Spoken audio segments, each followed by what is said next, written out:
Yo, John, anybody ever tell you look like the Persian Nick Wright?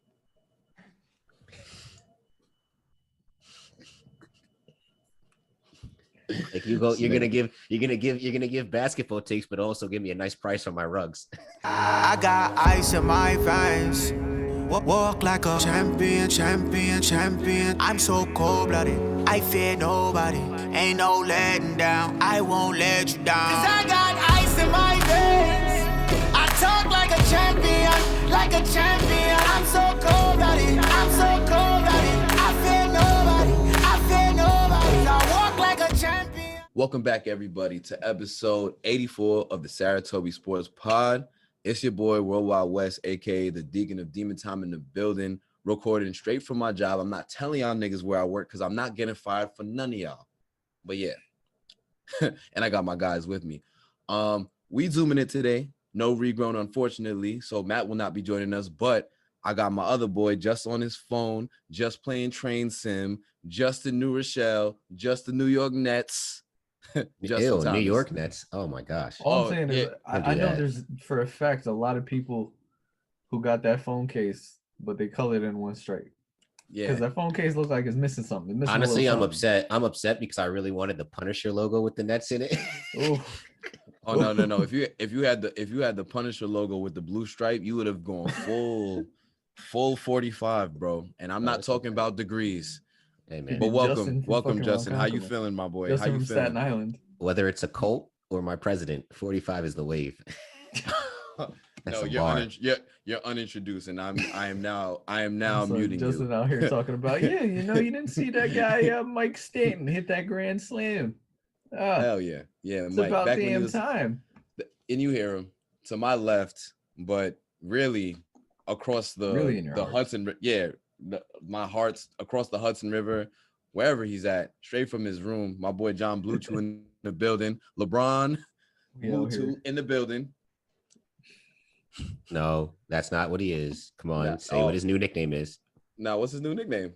It's John Persian Nick Wright Mutu. Come on now. Oh, why you gotta do my son foul like that though? Not Nick Wright, bro. You're gonna have to scrap when I see you. I'm not saying that you give takes as horrendous as him because you're trying to say I look like that man, which is worse. I'm just saying that from this angle and from how I see you in the Zoom, when you were closer up in the camera, it was giving Nick Wright. It was giving Nick Wright. It was giving Nick Wright. Well, here's hoping I don't. Not all brown people with beards look like Justin. It's the nose for me. Listen, he's Keenan Allen until further notice. Now, if John ever go bald, bro, it's a wrap. I'm telling you. So he plays for the San Diego Chargers. I'll get hair plugs. To be honest, I'd get the surgery, dog. I couldn't. I don't think I got a good head shape for bald. Yeah, I don't know, bro. Listen, I don't. Y'all two might have to worry about that. I don't know. See, here's the thing. I don't have enough facial hair. I don't think to. I saw a TikTok about that. Put Rogaine on your face. It makes your beard grow. And a doctor co-signed on it. Who said? Moms might need that to fill in some of them. Make his shit connect. JT gave up on it already. I did. Yeah, no. I ain't giving up yet. You gotta get that Rogaine, dog. We trust in the process. You know what I'm saying? Yeah. Trust in the process as per usual, man. Man, all right, so what we got today, you guys, man? What we got? Well, speaking of trust in the process, I feel like I don't trust this process of what the Jets are doing, which is something that they do year in and year out. And so if anybody hasn't heard already, which you probably have already, the Jets traded Sam Darnold, which is something that's not surprising to me because, or should anybody, I mean, his name's been thrown up in trade talks literally since the end of the football season. Surprised it came this late though, or at least this close to the draft. I think that kind of diminished some of his trade stock, especially with all the quarterbacks moving around already. But also surprised that they didn't get a first round pick out of this. I mean, a late rounder this year and then a second and a sixth next year. Isn't it a sixth this year and then a sixth this year, second and fourth next year? I mean, it's okay, but like y'all got a lot of fucking picks. I think it's 21 picks over the next whatever. Something like that. We're trying to be the football version of the Oklahoma City Thunder. Celtics. Nah, the Thunder. Yeah, the Thunder. So y'all aren't gonna win games. That's what you're telling me. Basically, we're not gonna be good for a while, but it's okay because we got our Shai Gillis is Mekhi Becton, so Oh, You know, I thought it was Marcus May, but fuck it. All right. Oh, nah, because he's a vet. He's He's in his definitely fourth the year same now. as He's a Sean. veteran now. Yeah. He's kind of an old head now. But yeah, Sam Darnold on the Panthers, and it gets the Carolina Temple Panther Owls. Right. And you know what makes me sick about this is that this is exactly what the Jets should have looked like. Because the Jets should have had Matt Rule as their head coach, with Sam Darnold as the quarterback and Robbie Anderson as the lead wide receiver. This is some bull crap, man. This is some bull crap. So you're upset about the trade? I'm not upset because it was something I prepared for. Like, it's not something that I left it. It was just more like I'm just waiting until it happens type of thing. Like, just wait. The Band-Aid was gonna have to come off eventually, but it's just upsetting because it couldn't work. I'm upset more because it couldn't work out in New York. And yeah, Sam Darnold wasn't a perfect quarterback. I'll be the first to admit. Like, this nigga was making bonehead plays all the time. But at the same time, pick either. He also wasn't Joe Douglas's pick either. But it's not to say that we haven't seen in the league where a new GM comes in and sticks with, the quarterback that was drafted before.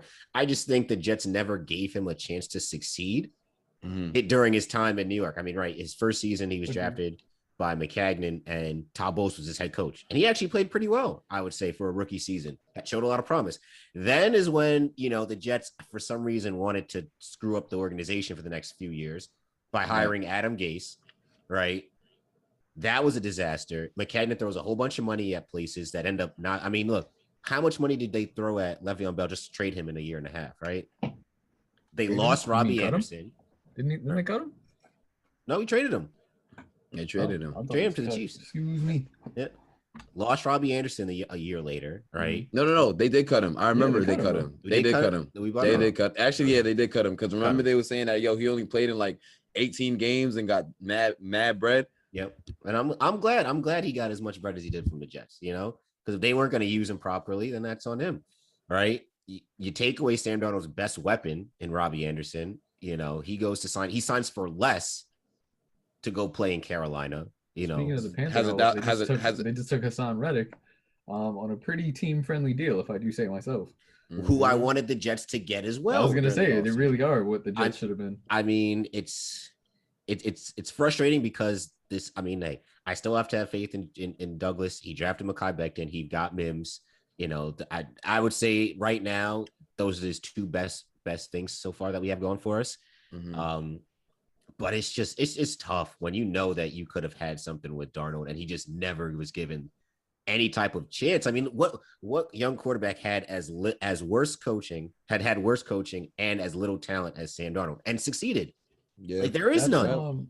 I feel like we've spoken about that a lot of the podcast. You know what I mean? Like, it's just he wasn't put in a position to succeed, was not, helped out at all by the organization, by the coaching staff, by anything. My thing is, do you feel like the way you're upset right now is more just based on those past actions versus the actual good things that may come out of this? Because y'all may end up with Justin Fields. But see, I think that's pretty good. You know what I mean? Well, see, like, I don't think we're getting outside of Mac, who shouldn't be in the top 10 anyway. If you end up with that, you're not gonna end up with Lawrence. But if you end up with Wilson or Fields, I feel like that's I'm okay with that. But that's the thing, John. Like, that we all know, like, the draft is a crapshoot, right? Like, who was ever going to guess that Lamar Jackson was going to turn into the player that he was drafted at, the place he was in the first round, right? Like, look how long it kind of took Baker. No, but still, like, look how many quarterbacks went before him. And then he ends up being one that wins the MVP before all of them, right? We didn't know that we thought Baker was going to come in and light the world on fire, but it took him 3 years into the league to finally even. No, I would say for his first season he had success. No. Season he had success. But look what happened. But look why did he have success? Because they changed the coach. Because the coach wasn't doing anything. Hugh Jackson wasn't doing anything for him. It wasn't until they made the coaching change, right, that now he can do Baker things, right? Yeah. But then the next season with Freddie Kitchens as his coach, a little bit of a regression. Then you go get a new coach in Stefanski. Look at that. No, but that's what I'm saying. Like, I feel like your Jets fan negativity because you've been let down so many times is influencing this way more because you have a new coach. Yes. You're racking up these picks like the Thunder, which is what you want to do for a rebuilding franchise. Yep. You got Darnold. Yep. I still think you give him another year, and then maybe you don't draft a quarterback. You see what's going on, or draft someone that you can stash for a little bit longer. We see what happens there with with the later pick or something. But either way, like you still have the opportunity to get a potential starting caliber quarterback, however you want to call it. Regardless, we knew Darnold wasn't going to stick around. My thing is doing that after the whole Corey Davis thing, where he's like, "I thought I was playing with homie." That's interesting. But like I feel like you guys are in a position to really turn the corner, and now you're going to see like it's more of just. I think you're coming into this still negative Jets fan where you got to hit Miles, where he was just, I got no expectations and we got a bunch of new shit. So whatever happens, happens. Like Miles. John, every season for the Jets is a not expecting anything. And we were literally here 3 years ago when we drafted Darnold. We were literally, this is the exact same situation. You had draft picks. All right, this is going to be the quarterback to lead us to the future. And then look what happened. We botched that. So and I'm just looking at a trend of all the Jets first round picks, right? Over the past decade. We have the only one that's still here is Mekhi Becton. And we drafted him last year. Last year, right? Every single Jets draft pick in the first round for the last 10 years has been gone within their first 3 or 4 seasons. I think that should tell you a lot of things about football. One, the draft is never won in the first round. The Patriots are a perfect example of that. And two, I think those 2 through like 4 rounds, it's really about finding the diamonds in the rough. You know what I'm saying? So, and I do think it's more so about being a good franchise, more so than like drafting high caliber players. You know what I'm saying? Yep. And I think that's why a lot of people are so high on Zach Wilson. And now, obviously, with the reports coming out about Mac Jones, people are so high on him because they're trying to, overthink it. I don't know. They are. Because I'm just saying, there's no reason why Zach Wilson should be getting Patrick Mahomes comparisons, and he hasn't even stepped on an NFL field yet. Bro, look at someone made a good point that I saw on Twitter. Some reporter. It was Look at Zach Wilson's year before this past season. I think it was like 18 touchdowns or something like that, 10 interceptions, which is not like great, from the NFL, from the college level, those right? James numbers. Yeah, right. And you would say like, all right, if Justin Fields did that, he'd be killed for that. His draft stock probably would have plummeted, if he put up those numbers. I think people get so lost into this. Oh, he had a really good season, so he must be a star quarterback. I mean, look at how they were fawning over him at his pro day, making passes like, oh my gosh, like look at this great pass. And somebody was like, well, Sam Darnold made that pass in an actual NFL game literally last year with no wide receivers, with an NFL rush coming at him. So nobody, like, who had Zach Wilson on their board at the start of last season? Nobody. Who had Mac Jones? Nobody. But yet somehow these guys are now can't miss prospects. But you can say, but I mean, that's always, the thing about it is that's every year though. It's every year, and every year it doesn't. And every year we always see that it's usually more often than not those guys don't pan out. And it's true. I mean, I agree with you, but you also have a couple 1 year wonders that end up being in the league, and they actually look decent. Like I would argue that Joe Burrow, obviously he tore his ACL, but is definitely an exception to the rule. You know what I'm saying? Like Cam, say what you want about Cam Newton at this point in his career, but he really had that one Heisman-worthy season at Auburn. But outside of that, he didn't do anything in Florida. He was putting in work community college, but that was community college. You know what I'm saying? So in some situations where people be killing all 3 or 4 years that they're in college, it don't even end up mattering. Like you could look at Johnny Manziel, for example. You could look at Tim Tebow, for example. Both were first round draft picks, by the way. So I don't know. Like, you mean the baseball player, Tim Tebow? Yeah. New York Mets. Retired baseball player. Retired baseball. Retired famer. I give my life to God, Tim Tebow. Oh my God. Y'all are the worst. Hell yeah. Jesus freaked. Nah, shit where he was at Top Golf with Pat McAfee. Yeah. Jesus loves you. I can't. I don't think I can hang out with Tebow, bro. He don't look like. No, I get what you're saying. I honestly think that like my gut is just telling me Fields. I'm not going to say the best because Lawrence, I think he's going to be a good quarterback, but my gut is telling me that Fields is going to be the guy just because it's so much shades of Deshaun to me. I'm hoping that Justin Fields ends up being the Tyrese Halliburton of this NFL draft. I really underappreciated? Yes. I just think I don't want to, label hope him he as becomes the Deshaun, but LaMelo to of me, this the story draft. is very much of just. What you say, Jesse? I'd rather him be the yeah. LaMelo than the Tyrese. Yes, I would rather him be the LaMelo.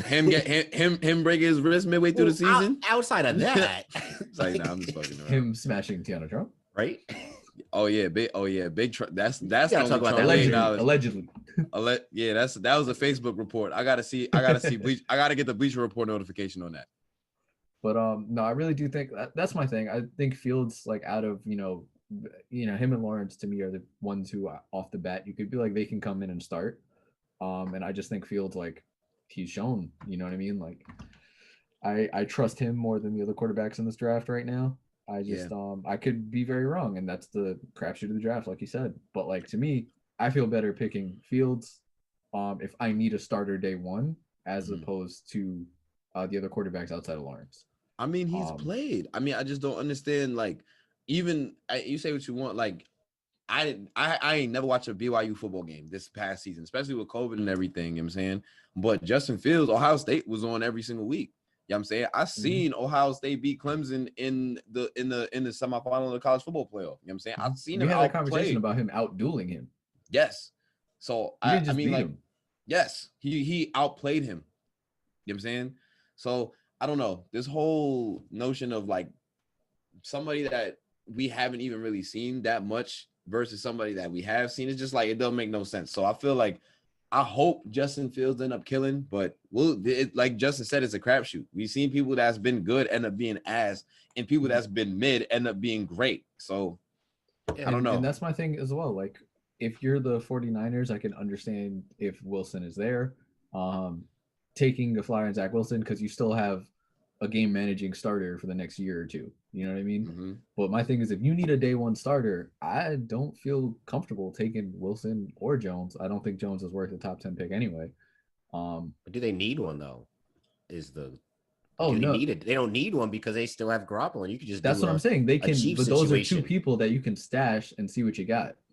I think you can stash all both. Wilson, you can. I mean, if you're at the position of the Niners, but I think, listen, I could see fucking Justin Fields coming in and taking that job, or Jimmy's always gets hurt. Jimmy gonna get hurt. Justin Fields getting that job and never giving it up. You know what I mean? I honestly think that I would rather, that's who I want the 49ers to pick. We spoke about that off camera last week. That's, if the Jets don't pick him, that's who I would want the 49ers to pick up. I think it would be filthy. Him with Shanahan. But imagine we're not making these decisions. Right. Imagine if I told you going into this season that the top 3 quarterbacks that were going to be drafted outside of Trevor Lawrence was going to be Mac Jones and Zach Wilson. Oh man, that would just be That's the thing. It's like I saw a few BYU games. I saw them play against Houston earlier in the season. I saw them play against What channel you seen these niggas play? Time out. Me stop. At work. ESPN. ESPN. One of those ESPN Friday night, primetime games. Yeah, sure. Then I saw them play against Coastal Carolina in the bowl game. Zach Wilson didn't look great in the Coastal Carolina game. He looked pretty. I remember watching him against Houston. He looked good, but there was like watching him and watching. There's nothing like he does that's like tremendously that great that you haven't seen any other college quarterback do at any point. I mean, you could find a Pac-12 game at 11 p.m. on a Saturday night and see these niggas throw for like 450, 500 yards doing the exact same thing, but nobody cares about them. Or the Big 12, that's a fact. Exactly, right? But it's, I think whoever's going to have the most success in this draft, any quarterback, is obviously going to come down to what team they're drafted to, how well they build around him. Will they give him an offensive line? Will they put weapons around him? Because you can't do it all by himself. Even like look at Justin Herbert, right? So like me personally, I don't think it's unfair to say that if the Jets, let's say, draft Zach Wilson, he should play at the same level as or near Herbert. Justin Herbert or Joe Burrow before Joe Burrow got hurt, right? Because now you're supposed to have decent. I'm not saying that Corey Davis is the same type of weapon as Keenan Allen, right? But he's a weapon, right? Yeah. Mims is a weapon. So I think if he's this highly touted, he should be playing at that level. And look at that. Herbert was able to, I guess, overcome bad coaching and, our boy. Why am I blanking on his name though? That was my guy. Anthony Lynn. Anthony Lynn, right? Like, I guess that was bad coaching, but somehow Herbert still was able to chef. So Saleh is supposed to be this, good head coach. The offensive coordinator is supposed to be really good. I don't think it's unfair to say that with the pieces around him, he should be playing near that type of level. I don't think it's. I feel like that's the way they're unfair. talking about him. Exactly with the way they're talking about him. Yeah, with the way they're talking about him. Because they said they comparing this man to Mahomes, and if you getting compared to first off, as a Caucasian getting compared to Mahomes, shouldn't anybody be getting compared to Patrick Mahomes ever? But if that's the type of comparison that he's getting out of college, I mean, I gotta see him play. I've never seen him play, bro. Pro days don't count to me. You know what I'm saying? That's the problem, though. Like, because you see, they never, and we see this in the NBA draft all the time, right? They never compare dudes to non-superstars, regular players. Yeah, like you see like a dude drafted with like the 27th pick in the NBA draft, and like, oh yeah, he's got some shades of Jimmy Butler and Kawhi Leonard. Well, then why is he going 27th, right? Same thing with Man's is really Trevor Ariza. Exactly. It's like same thing with Zach Wilson. If Zach Wilson is supposed to be the next Mahomes, why is Trevor Lawrence everybody's number one pick? That don't make no sense. Well, listen, you're not about to draft anybody at the NBA and be like, hey, like he plays very similar to Jared Dudley. You know what I'm saying? Like, Jared Dudley been in the league for 13 years. Hey, fuck it, you're right. Jared Dudley was a bucket out of Boston College too. In the Pumas. In the Pumas. Before it was cool. My son's shoes used to look like slippers when he was playing. Like, there's a lot of players in the league that you like, dang, that's a great role player, and he finds a niche, and he's in the league for like 10, 15 years. Yeah, like if you're compared to JJ Redick, I feel like that'd be a great compliment, or a Kyle Korver, or a Joe Harris. Like, I think Kispert from Gonzaga is going to be like the next Joe Harris. I don't see what the problem is. I think we got to get out of this whole notion of comparing guys. Those headlines don't sell to casuals, though. They do not. The thing. Yeah, right. Because the casual basketball fan, in general, like say a casual basketball fan from Minnesota, he might have heard of Joe Harris, but he probably never seen Joe Harris play, except when he played against the Timberwolves. You know what I'm saying? It's just funny when like you got NFL actual like people on TV and scouts saying these things, and like, y'all know you're lying. Paid to do it. Why are you guys doing this? Hey, that's what it is. They're on TV. They gotta make TV. They gotta make TV, dog. The only non-casual fans. Greg Steisman is he gonna get a? Oh, Greg Steisman. Now that is a deep cut, my friend. Right. The only non-casual basketball fans that know who Joe Harris is are Nets fans, obviously, and niggas who bet, because the nigga Joe Harris hit mad threes. You know what I'm saying? Like, yo, Joe Harris, except for recently, Joe Harris threes be a lot. You know what I'm saying? Every time. So there you go, bro. Hey, I'm just look. The Band-Aid's finally ripped off. Jets are moving in a different direction. Just hoping I'm not in the same place come 2024 when it's who were the Jets drafting with the number 2 pick overall again? Like, man, I hope so too. But hey, you guys are trending up. You know what I mean? Yep. All you can do is just hope for the best and watch. You know? Yeah. No expectations. I'll put it to y'all at the end of the month. I'm sure we'll get more into it as we get closer. We can go back into talking about who we actually want and whatnot. Yeah, exactly. I mean, listen, I already know who I want in the draft. Like I tell Giants fans every day, I still want Jalen Waddle. I don't give a fuck. I don't care if we sign Galladay. We still got Sterling Shepard, bro. I need Daniel Jones to have no excuse going into next year. But I didn't even want to talk about the Giants. That's just a here nor there comment. We'll save that for later. Yes. When we get closer to the draft. Yeah. Oh boy. Thank you guys for listening. Thank you guys for watching. A little bit different. We will be back in the studio next week. And follow us at Saratobi Sports on Instagram and Twitter. Go like us on Facebook. Go subscribe to the YouTube channel. And you guys can follow me on Twitter at Offended Normal. Guys. Gang. Yes, sir. Y'all already know. Worldwide West in the building. Y'all can follow me on IG, Worldwide West _11. All that good stuff. Bully him to get back on Twitter. Yeah, man. I'm fully vaccinated now. So y'all already know outside, I'm coming for you. Oh, I'm getting vaccinated on Thursday. Congratulations. Hell yeah. And the stadium, I'm coming for you tomorrow. Let's go fucking Yankees. Garrett Cole got 8 strikeouts through 4 right now. He killing niggas. Killing niggas. Hey, Black Lives Matter.